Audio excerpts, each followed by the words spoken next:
retailers along the way. And had 10 more pockets put on me pants. Cause I think I hear a money avalanche. Look at all this cash, hey, look at all this money. I hope me heart can take it. Well, I'm alright, sonny. Industrial accidents can make quite a mess. Unless you fall into a money press.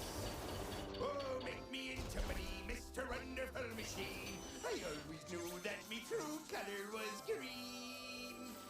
Oh, ever since I was a little kid. I dreamed of such a place, yes I did. With mountains of money and rivers of cash. And a pool of coins to make a splash. Oh, I'll open up a crusty crowd with pennies made of money. They'd be delicious and expensive and taste like golden honey. Money and gold and treasure untold. And all of it for me. I can't afford it. I really shouldn't. I don't need it. I'm trying to pay off debt. I probably should just pass this one up. I wouldn't give to them because I've heard that only a small percentage goes to the people that need it. It kind of goes to the CEO, right? I guess I actually do deserve to treat myself. Self-care is important, right? You can't, deny yourself every single time. Let me get my credit card. I'm gonna skip the dishes for the 15th time this week. We're talking about money. Does that sound like you ever? Have you heard yourself saying those words before? Have you found yourself in the, I really shouldn't, or I really can't, and I don't know, trying to weigh out the balance of like I've spent all my money, but I do have a credit card, and I've never had anyone come to my house in suits to drag me off and take my money or anything like that yet. But there is a tension there. Money is something that's really actually difficult to navigate. It's a balancing act, and it can be really difficult to navigate in the banking sense, in the financial sector sense, and also just in your faith. What do you do as a Christian, as someone who follows Jesus? How do you interact with money? What's the best way to do that? The reality is that money does matter. Money is a real thing. It's something that's going to impact all of our lives. It's coin, cheddar, cash, cold hard cash, whatever you want to call it. Young adults especially generally have a strong sense of stress around the topic of money. And it makes a lot of sense, right? Because just hands up, who has student loans? Who has ever had student loans? Okay, so a few have paid it off. Now, the other issue with being a young adult is that most of your jobs are entry level, right? Even if you got into that law office gig that you wanted, you're probably a paralegal, you're starting at the bottom, might be making more than if you just kind of worked at McDonald's or something like that, but you're still at the bottom of the food chain. You haven't had a chance to move up, so your finances aren't coming in super quick. And there's a lot, especially as students, just beyond student loans in general, you're paying money that you generally don't have, and an absorbent amount of money. College, it was expensive when I went to college, and that wasn't even that long ago. It is getting more and more expensive all the time. It's the class is only $1,000, but the books are $2,000. And guess what? The professor wrote the book. So is he getting the money? Well, yeah, that doesn't sound like a conflict of interest at all. I digress. But it's expensive. And you have to navigate that all the time. But I can just see your Google searches right now. You can see, everyone got a little nervous when I said that. I can't actually see your Google searches. But I can just see the Google searches right now. Where to get a student loan? Where to get a new tattoo? And then the next Google search, how to pay off that student loan debt that I used to buy my new tattoo. You laugh. But I've met people who have done this. Just on the third week of college, and they're coming with a half sleeve. It's yo, that's sweet. Where'd you get that? It was whatever, this tattoo place. How do you pay for that? Student loan. Cool. You can do that? How to pay off your student loan. Get a second student loan and pay off the old student loan. I don't think that works. Shouldn't do that. But people, young adults, we tend to, especially at that stage of life, have that struggle if there's all sorts of things. You expect me to be wise with my money when the day I turn 18, there's all these new opportunities to me. I'm an adult. I can go get a tattoo without a parent there, without telling me what I want. I can get terrible tattoos, because usually when you're 18, You get a tattoo that maybe when you're 30, you're like, why did I get that, right? Just me? Some people? You spend money that you don't need. You spend on things that you wouldn't spend later just because of the stage of life. But on top of that, there's so much stress because this modern society puts this extra pressure on young adults to be financially independent, but also have everything. Culture is saying, hey, literally every advertisement, you can't go through Instagram without something preposterous showing up on your feed that is literally tailor-made for you to waste your money on. I Google a meat smoker one time, and next thing I know, on Instagram, I've got some gloves that they're picking up literal molten rock and magma with, and apparently the guy is not having his hand seared off. And I think to myself, I didn't know it, but I need that. I need to touch lava. I will spend any amount of money to touch lava. 3 weeks later, the gloves that I thought I needed show up. I forgot I even ordered them. It's the box from my past self, a present to me in the future. Open it up, and I get these gloves, and I pull something out of a microwave with them, and I scald my hands. They did not come lava-proof. But the point is, there is constantly things, you're being inundated with opportunities to buy things that are tailored to your every whim, to every weakness that you have. That is what the algorithm is, friends. The algorithm is not just something that is to help people find things they need. It's great. It's really efficient. No. The algorithm at its root wants you to fall to your lowest common denominator, because then you're easy to track. Then you're easy, not like tracking your information, but then you're easy to pick out and to be able to manipulate, to buy things, to buy the things you don't need, to squeeze every ounce of your life from you, to have you be the battery for the machine that is the economic system. And I'm not saying buying things is bad. I'm not trying to sound like a conspiracy theorist, but the reality is that the industries want your money. They want you, so they look for what your biggest weaknesses are, and the algorithm will target that. And for you as young adults, you have that coming at you at full steam on social media, everywhere you go, advertisements, but at the same time, you have this deep statistical and just emotional need to be able to be financially independent. And it makes perfect sense, right? Because if you don't have any money, money doesn't buy happiness, but no money definitely is a problem. I've never met too many people with no money who are happy, because they're missing out on so many things. If you don't have money, you don't get to do fun things. You can't pay your rent. You don't get a roof over your head. There's no food. There's no fun. No day trips to Banff with your friends. No taking someone out on a date. Hey, you want to go out? Can you pick me up and pay as well? That would be great. I don't think that you're going to get a yes. You might get ghosted if that's the approach you take. You can't go on dates. You can't have nice clothes. You can't have any clothes. You can't pay for anything without money. You need it to live.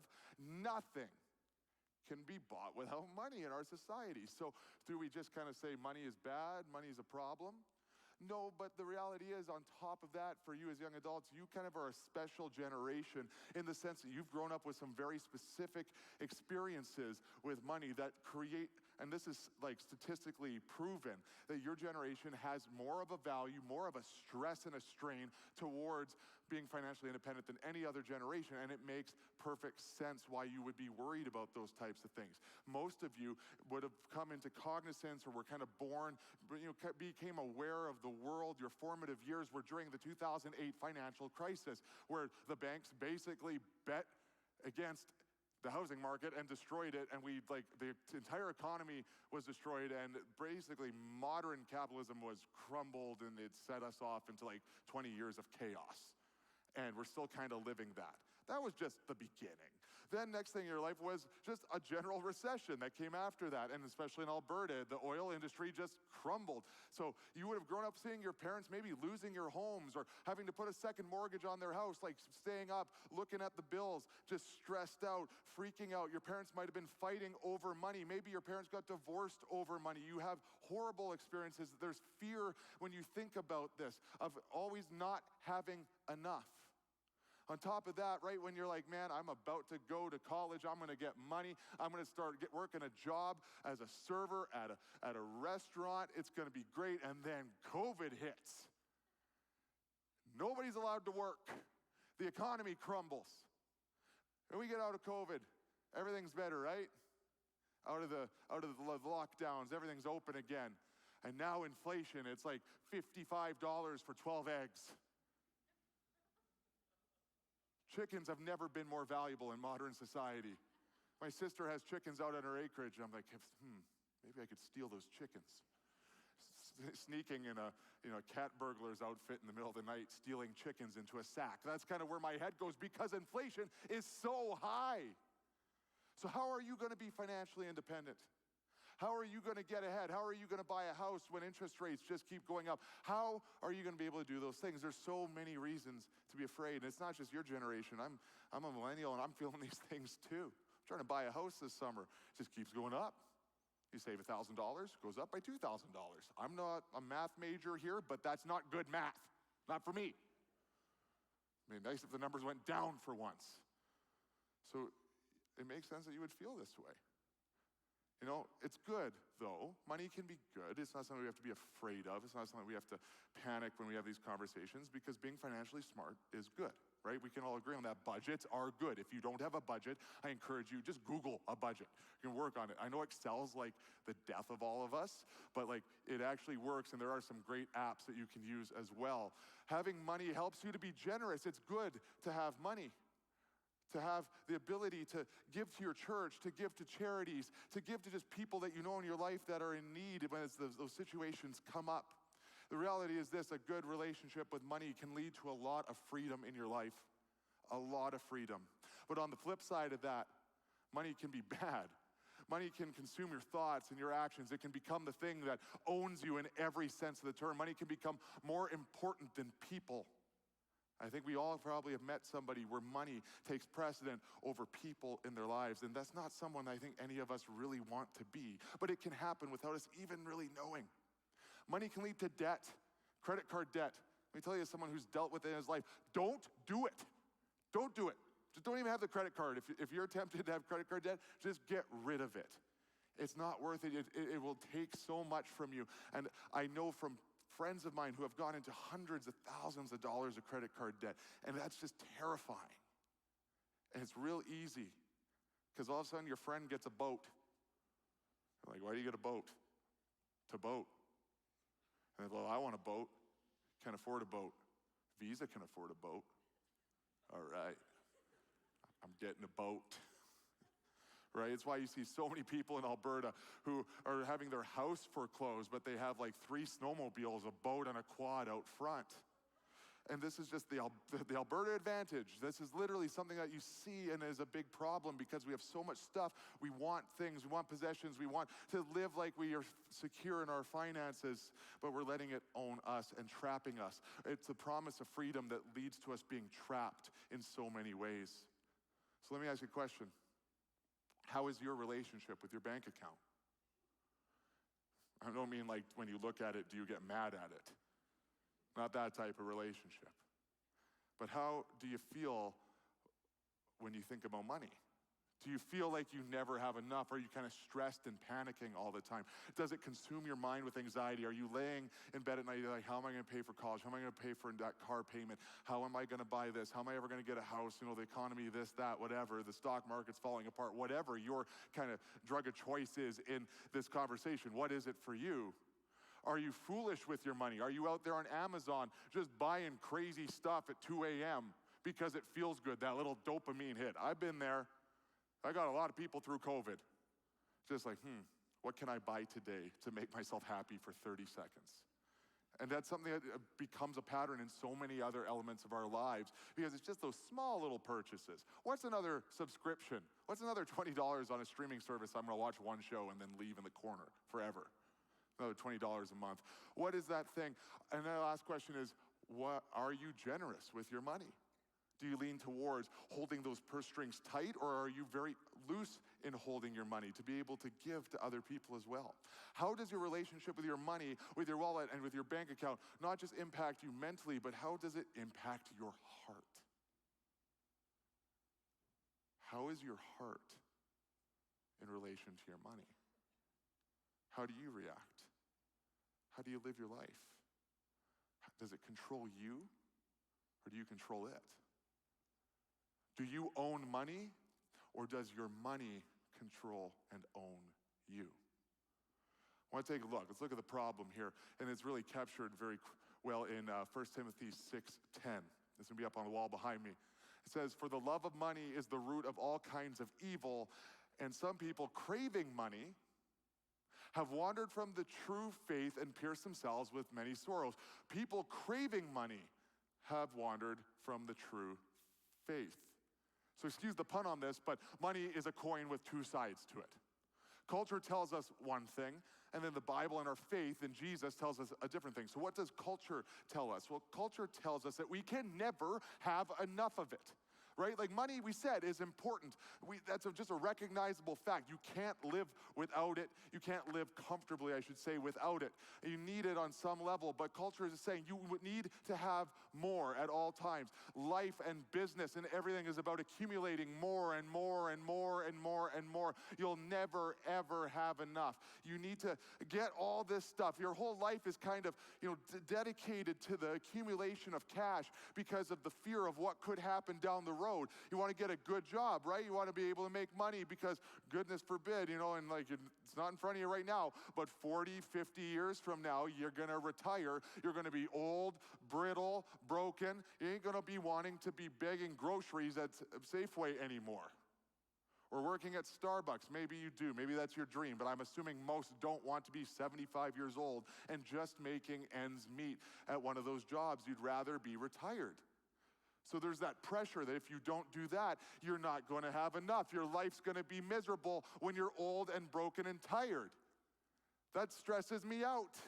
And I think it stresses a lot of people out. But on top of that, it's like, okay, you also need to keep up with your friends because they just bought a house, even though their parents paid for it. And then you also need to buy a house. So I guess we'll just buy a house that we can't afford right now and just be house poor. And it's just like we need to keep up with our friends. And well, they're going to Hawaii. So, I'd like to stay ahead of them. So we're gonna go somewhere better. We're going to go to like Vietnam or Mexico or something like that. We're going to go somewhere cooler and we're going to really flaunt it on Instagram just to flex on them.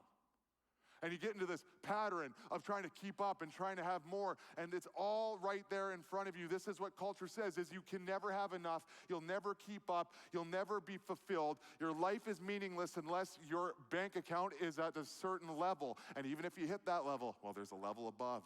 And if you're not happy there, if you're not happy yet, you won't be until you get to that next level. The culture says go to college, get a good job, and make lots of money. And there's a lot of people here probably like, Jeff, they lied to me. I went to college. There are no jobs. They were fake. The government, that's the great conspiracy. There are no jobs. They don't exist. And you're like, I don't know what to do. I tried. They lied. But you have this pressure on you to go and do these things. But now you're working for the guy that dropped out in high school and you're trying to put two and two together. How did this work? But there's pressure on you. From the moment you graduated from grade 12, you got to get this job, you got to make money. And I want to tell you this. I'm going hard against money here, recognizing that it's necessary. The reality is this verse that we just looked at when Jesus is talking, he's not saying that money is the root of all evil. Or sorry, it's Paul who said that. Money is not the root of all evil. We hear that all the time. Well, money is the root of all evil, so money is bad. No. The love of money is the root of all evil. To have such a desire to just need more at all costs, that is the root of what will bring you to evil, will bring you to destruction, will ruin your life, will trap you in this thing that is finances. So what does it mean to love money? Well, we catch in Matthew 6. This is the first book of the New Testament. It's Jesus' life.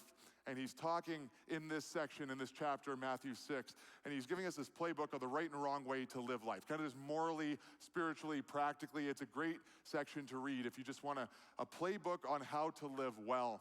And it talks about things like the right and wrong way to give to charity. Like he says, don't do it for clout. Don't be loud about it so you look good. Do it because it's the right thing to do and it comes from the goodness of your heart. And he talks about the right and wrong way to pray.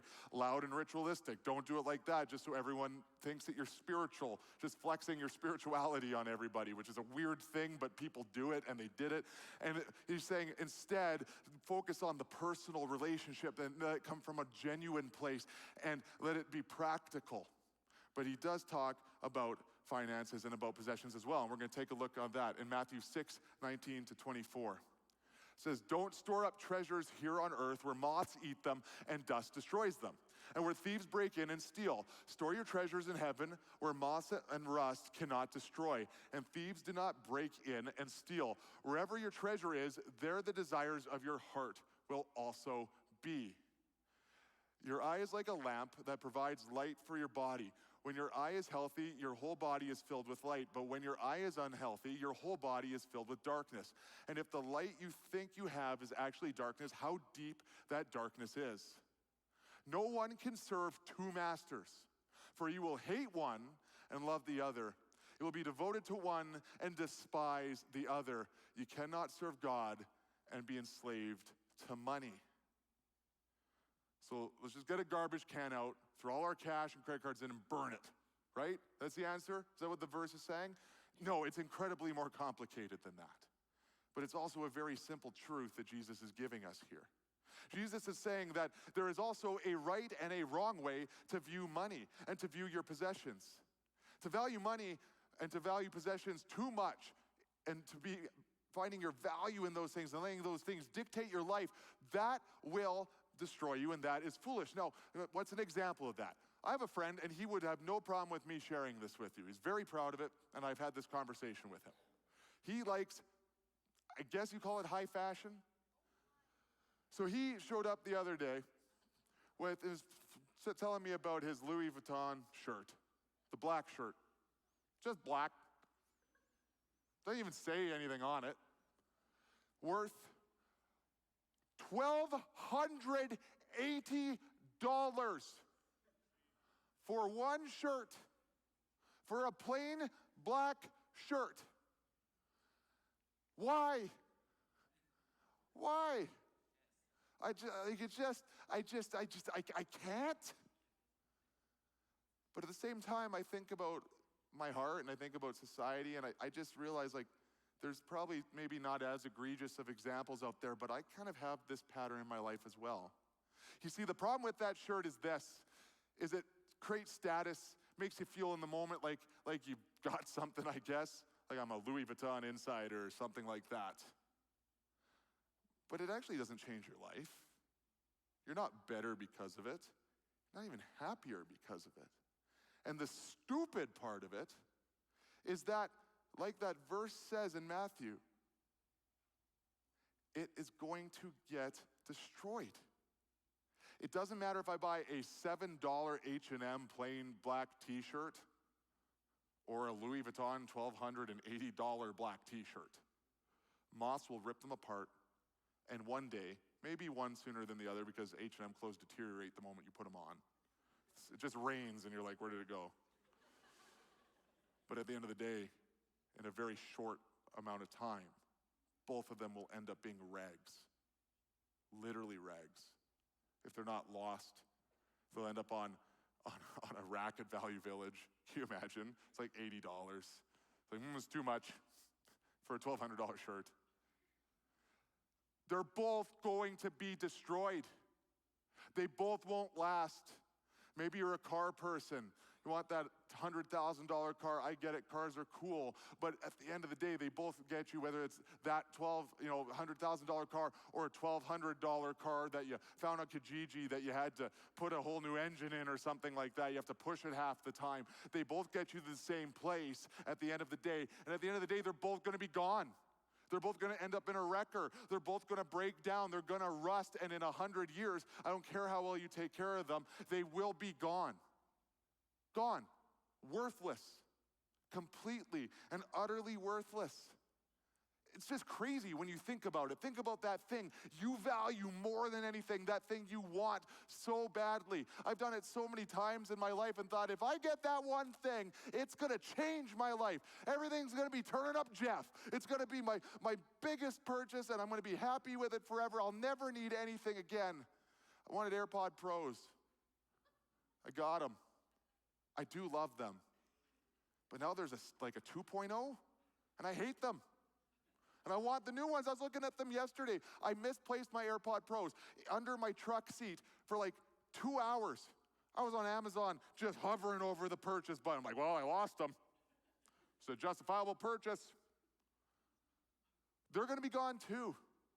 And I'm not saying you can never save up for nice things, but if your heart tells you that this is what you need to be happy, if you're directed and driven towards this purchase more than you are to anything in your life, if it controls you and makes you a different person, that becomes a huge issue because it's no longer something you want, it's something you're a slave to.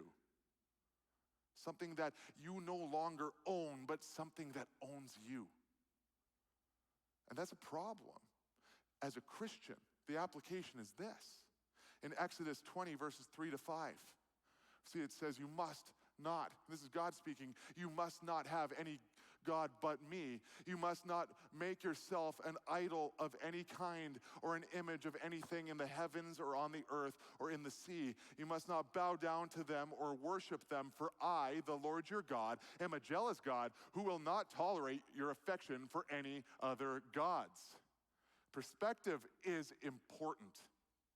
If you allow yourself to view money as the most important thing in your life, you're going to miss out on so much in life because it will never be good enough. And this context, we're talking about idols, right? Like that's what God is talking about. And in this culture at the time, idols generally were what you would think of, right? Like a statue, people bowing down to a statue of some animal or some fake deity that is really just bronze or gold or something like that. It doesn't have any power. It literally, you can meet the man who made it. Be like, okay, so how did you put God in there, right? Like, it doesn't add up. The reality is this, that anything we allow to exist between us and God, to get in between that space, is an idol. We look at other cultures and we're kind of like, you can travel the world. I've been all over the world and seen different cultures where there's different idols or different like statues that people worship. And sometimes people will kind of laugh at that, right? Like it's a statue of a cow or some other animal. And you're like, well, that's preposterous. Like it's just, how could that be? I can open up that statue and say there's no God in there. It's kind of like, at some point with the Greeks and Mount Olympus, one day someone was able to climb it and they're like, I don't see Zeus. It's tough. We laugh about that. But our behavior really isn't that different. Because I may not be bowing down to a golden calf statue, but I do bow down to money at times. I bow down to things I don't need. It's not just about the bronze statues, but it's about anything that you make an idol in your life, anything that gets between you and Jesus, anything that supersedes your relationship, anything that takes you off course of a Jesus-based life, anything you put before Jesus, not just in your whole life, I'm talking in the short term, in the immediate, for even a moment, that becomes an idol in your life, and it wants to suck the oxygen out of your relationship with Jesus. And as it sucks out that oxygen, it will choke you, and you will just continue, without even recognizing it, to breathe in the stuff that is going to wreck you and destroy you, and not what is going to make your life better, which is a thriving relationship with Jesus, who died on the cross for you, who forgives you of your sins, no matter who you've been, where you have been from, where your family is from, what you look like. None of that matters. That's what is worth investing your life in. But if we let anything else in the way, we're going to have it destroy that relationship. It's going to break it down. Like I said, it will suck the oxygen out of your relationship with Jesus. And there are so many things, not just money, not just statues. It could be anything that gets in the way and becomes an idol in our life. What idols exist in your life? What is it? Maybe it's money. Maybe it's addiction. Substance abuse, pornography, sex, relationships. What are you putting above God in your life? And it's sucking the oxygen out of that room. You don't even know it. But you become lethargic with Jesus because that thing has taken the place of the most high, the most important, the most valuable relationship, the only thing that your true north should be focused on. What is it? We don't get down on our knees and worship a bronze statue, but we get down on our knees and we worship our credit card or a pile of cash, just chanting our PIN number. That's all I care about. Money becomes a problem. The Bible talks about idolatry a lot. That is really what the point of this conversation is what are the idols in your life? Is money an idol? And just how important it is to run away from idols at all costs. The Bible talks about it a lot. Deuteronomy 5, 7, and 9 in the first half of the Bible says, you shall not have no other gods before me. You shall not make for yourself a carved image or any likeness of anything that is in heaven above, or that is on earth beneath, or that is in the water under the earth. You shall not bow down to them or serve them, for I, the Lord, am a jealous God. 1 Corinthians 10:14 says, therefore, my beloved, flee from adultery. Makes sense, right? Flee from adultery. Colossians 3:5 says, put to death, therefore, what is earthly in you, sexual immorality, impurity, passion, evil desires, and covetousness, which is idolatry. All of those things are idolatry. They get in front of you, between you, and take the energy out of the room with you and God. Then 1 John 5:21, little children, keep yourselves from idols. Those are some of the ones I looked at. We can see examples in Psalms, in Isaiah, in Jeremiah, in Hosea, in Galatians, in Acts, in Revelations. And so what I'm trying to say here is that in the beginning, in the middle, and in the end of the Bible, they talk about running from idolatry, not having idols. And then all in between there are countless examples of run from idols. Don't worship things that are not God. And what God, I think, is trying to tell us by doing this over and over and over is you might want to pay attention to this one. This might matter. If you don't, listen, if there's a rule book, if you go somewhere where there could be danger and they're like, hey, listen, let's open this up, go into Jasper, and there's 100 pages out of 110 that say don't feed the bears. Don't feed the bears. Maybe fun, but you might get eaten. And that's a problem. And this is what I'm saying with this conversation in the Bible. It is in there a lot. He says it over and over again because this is so important. Do not have any other God. Do not make an idol of anything before God. God is the only one who has that space. He's reserved it in your heart, and it is a violation and a slap in the face to let anything else into that space in your heart. And money is one that kind of sneaks in because we need it. Because it's not inherently evil, but greed, selfishness, it can seep in there and change the way we look at the world around us. Look at our relationship with God, the way we interact with other people. I'm not saying it's bad, but I'm saying letting money own you is bad. So for you tonight, let's do a heart audit. Let me ask you these questions. Just kind of in your own head, in your own heart, what's your answer? When money stress hits, when you have that moment, are you more prone to worry or to pray? To scheme or to turn to God? When you have an opportunity to be generous, give to your church, give to charity, give to people in need, do you loosen your grip on your money or do you tighten it up? Because you need, when I'm rich, I'll do that. Once I hit that level, once I have that job, once I get that promotion, then I'll be generous. Are you more likely to justify debt than saving just because you want fun right now? When it comes down to it, making an idol of your money is actually worshiping ourselves. That's what it comes down to. We think it's worshiping, I made that joke, kind of worshiping down at this pile of cash. You know, Scrooge McDuck diving into a pool of coins. We think of that, but it's not actually worshiping the money, it's worshiping us. You're worshiping your own abilities. You're worshiping man-made systems. You're worshiping the stock market. You're worshiping capitalism or whatever it is for you. You are worshiping your own intelligence and ability to make your life comfortable and not giving God what is due to him because he is the only one that can assure peace. Comfort is one thing. You can find comfort in all sorts of things, but you will never find peace unless you're connected to Jesus in the way you need to be. It's just not that simple. You can't buy peace. You can buy comfort. Can't buy peace. Worshiping money leads to crippling debt, anxiety, never having enough and just comparison, disdain for your friends that have more, secret just kind of anxiety and anger towards people that have more money than you. Worshiping God gives you the opportunity to have more opportunities, to have more peace, and to have more rest. And that seems like something that's worth chasing. Money promises this unilateral freedom, but it allows us to be trapped in perpetual slavery if we are going to worship it instead of just use it and own it. What do I mean by that? That's really captured by one story in the Bible that I didn't always think of as a money conversation. Maybe you know the story of Judas. Judas is a guy in the Bible. He was one of Jesus' 12 disciples. He literally went everywhere with Jesus. He was Jesus' one of his closest followers and friends.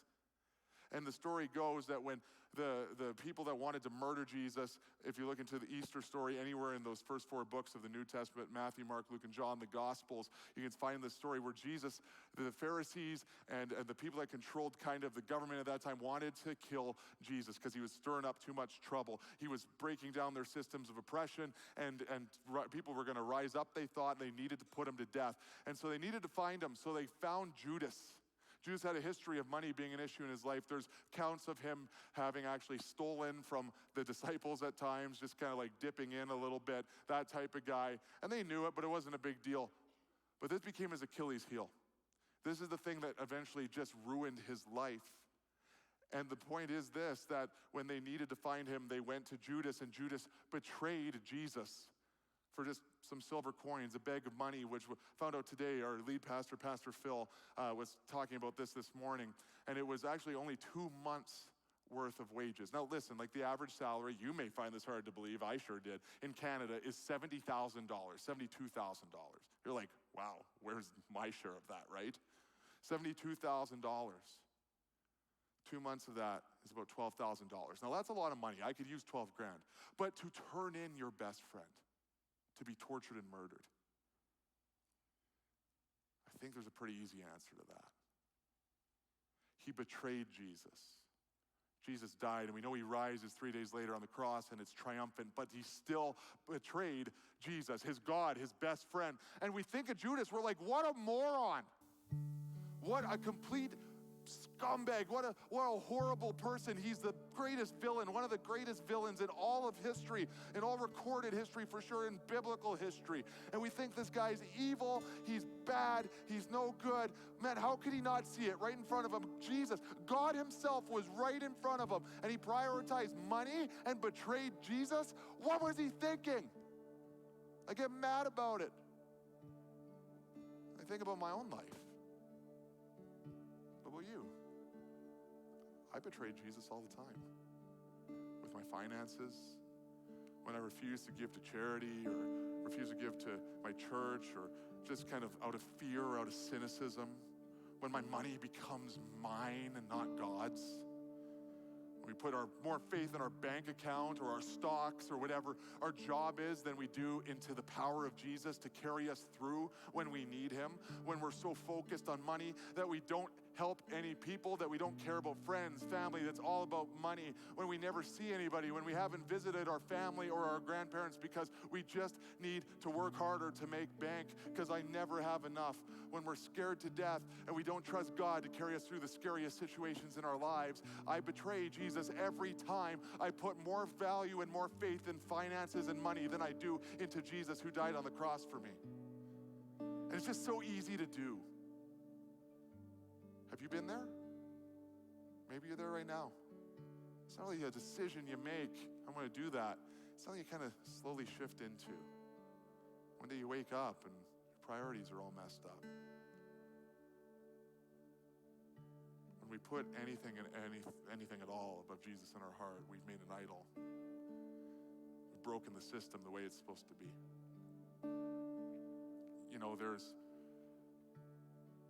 something that we all kind of know on the American dollar bill. I know it's not Canada, but it says on it, "In God we trust." And we can get pretty cynical about that, but I always used to think that it was kind of a statement of, in God we trust, of God above the finances, above all those things. But I think it really puts us into a question when we're talking about money.